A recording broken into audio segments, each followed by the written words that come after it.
Скажу сразу, Скорн, что, кстати, в переводе «презрение к чему-либо», мне очень напоминает такие фильмы, как «Прометей», «Все части Чужого» и «Где-то отдаленно Хищника».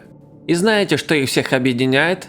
Биомеханика. А теперь запомните имя: Ханс Рудольф Гигер, швейцарский художник, представитель фантастического реализма, наиболее известный своей дизайнерской работой для фильма «Чужой». Именно этот человек является духовным вдохновителем данной компьютерной игры.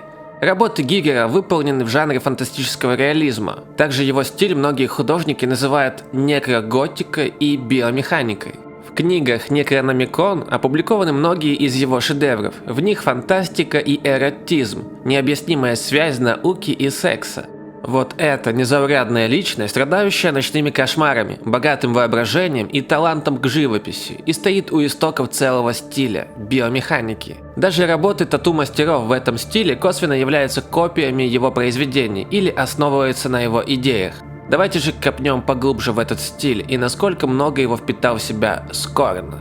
Вас ждет увлекательное путешествие в недры самого ужаса, порожденного слиянием технологий и органики. Берите чего-то вкусного и все это запить. С вами Неми, и мы начинаем.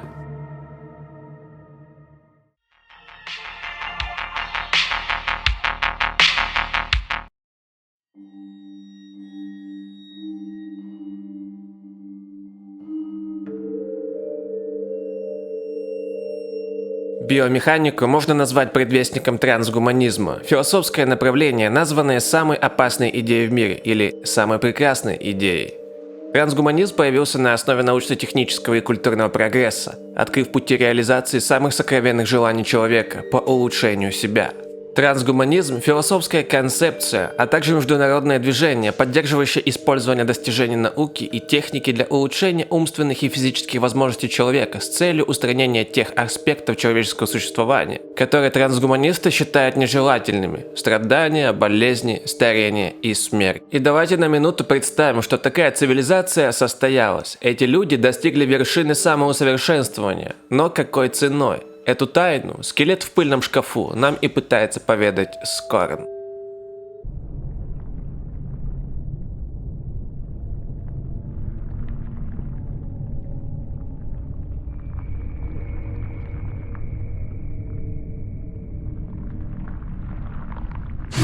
Мы просыпаемся в неком мире, где технологии плотно переплелись с органикой. Непонятно, кто мы. Ясно только, что мы практически голышом, ранены и неподготовлены. Скорн бросает нас в вымерший и глубоко тревожный мир. С первых минут в голову закрадывается вопрос: кто я? Какова моя цель? Я должен выяснить это сам. Здесь нет диалогов, объяснений или предысторий. История, если ее можно так назвать, в основном рассказывается через гнетущий сеттинг. И это хорошо, ведь фантастический и больной мир – основа игры. Она в самом деле выглядит органически неприятно, но меня, если честно, теми завораживает. Теми зацепила с первых трейлеров, настолько стрёмно, что глаз не оторвать. Цивилизация в Скорн выглядит не просто мрачно, а ужасно. Каждый предмет, текстура и пространство созданы так, как будто у нас прогулка по виртуальной выставке легендарного швейцарского художника. Гигер хоть и скончался в 2015 году и не принимал участия в создании игры, но я сильно подозреваю, что ему бы понравился дизайн. Это кошмарный мир без какой-либо очевидной цели или морали, место, где жестоко переплетаются плоть и машина. Органические формы встречаются со строгой геометрией, даже переключатели, оружия и ключи напоминают подергивающиеся части тела.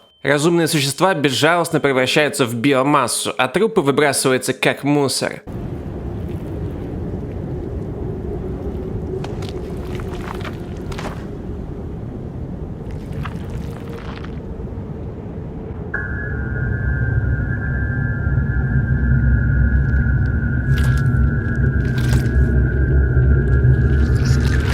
Игрока не должно отвлекать от полного погружения в атмосферу такие мелочи, как интерфейс, поэтому разработчики сделали его минимальным. Важная информация, такая как очки жизни и боеприпасы, отображается только при необходимости. Все это сопровождается угрожающим, зловещим звуковым ландшафтом. Да и вообще звук в игре — это последний штрих отключения от реальности. Он идеально подчеркивает тот ад, в котором мы находимся.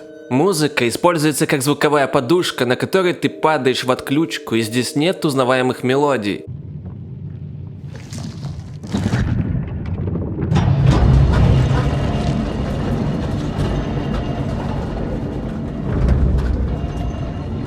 Как мы уже могли понять, главным оружием данного творения является атмосфера, которую сложно с чем-то сравнить. Но если задаться этой целью, то всплывает анимационная картина под названием «Безумный бог». Здесь тоже горы из никому не нужной биомассы, которая небрежно расчищает на своем пути роботизированные обитатели уровней. То ли мы в аду, то ли в чистилище. Здешние существа по большей части бесформенны и неаккуратны, а их поведение – это набор животных инстинктов, которые все же подчиняются какому-то устою.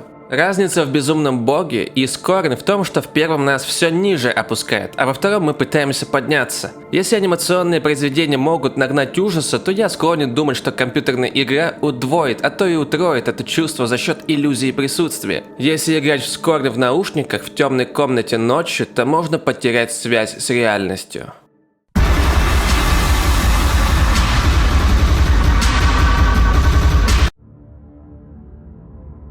Нужно уточнить, что разработчики не дают нам никаких ответов, и прописанного сценария, как вы уже догадались, тоже негде подглядеть. Интерпретировать происходящее можно самому, и каждый игрок, который осилил это приключение, сделает свои личные выводы по поводу, что же это только что было. Отталкиваясь от этого, мы можем только выдвигать фанатские теории, но я склонен верить в то, что мир Скорн – это далекое будущее, и цивилизация трансгуманистов, которые достигли вершины своих желаниях, попутно не заметив, как погрязли в похоти и безжалостности, сотнями лет выворачивая наизнанку мораль и коверкая, перекручивая саму идею трансгуманизма. По сути, это последствия общества, где верхние слои очень контрастно отделились от всего остального населения, пустив их на переработку и удовлетворение своих идеалов. Это вселенная, где золотой миллион жертвует всеми ради того, чтобы вознестись до уровня богов. Ответов нет, и мы не знаем, получилось ли у них задуманное. Мы видим только то, что осталось от их целей. Заброшенная, наполненная паразитами колония, которая служила раньше высшим разумом. Живых существ здесь выращивают прямо в яйцах, и это видно уже в самом начале, на одной из первых головоломок.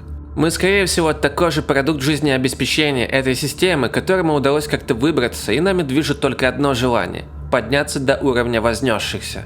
Внимание, дальше критические спойлеры. Мы не единственные, кому удалось как-то проснуться. До нас уже был такой же, назовем его избранный, но у него ничего не получилось. Теперь он паразит, и в конце этот паразит не дает нам дойти до финала, до вершины, где, возможно, все ответы на наши вопросы. Нас останавливают буквально в паре шагов от места, куда, возможно, ушел золотой миллион. Паразит нас полностью поглощает, и мы превращаемся в столб из живой плоти. Концовка Скорн – это клиффхенгер. Нам не дают ответов, но кто знает, возможно, ответов и не существует. И разработчики просто не запаривались над этим, подарив нам отличную атмосферу и полностью забив на сюжет. Ближе к концу игры нам прям тычут в лицо идеи материнства, и то, что забеременеть у этой расы было в почете. Возможно, ценой трансгуманизма была потеря самой возможности рожать, и это привело к потребности выращивать существ в яйцах. Возможно, рожать могли только избранные, в честь которых и были возведены все эти статуи. А возможно, вся эта мясная колония была создана с одной целью – научиться снова рожать. Сексуальный подтекст в Скорн берет опять же таки истоки у биомеханики Гигера.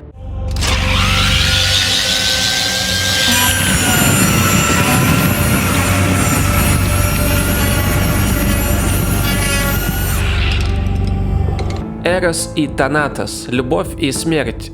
Эти противоположные понятия немыслимы друг без друга, и в бешеном акте зачатия, рождения и смерти Гигер видел нечто абсолютно новое, что очень напоминает сексуальные игры богомолов, где акт любви всегда заканчивается убийством и каннибализмом. Человек пытался найти свою божественную природу, считал себя избранным, но на самом деле не так далеко ушел от насекомых. Разве идея избранной расы не привела к такому всплеску насилия, который редко встречался даже в животном мире? И Скорн, как и картины Гигера, удивительно точно показывает нам то, куда может прийти наша цивилизация. Единое управление одним искусственным разумом, контроль рождаемости, генная инженерия, биомеханические протезы – все это великие достижения, которые могут принести благо, но разве не с благими намерениями творились самые страшные преступления в истории?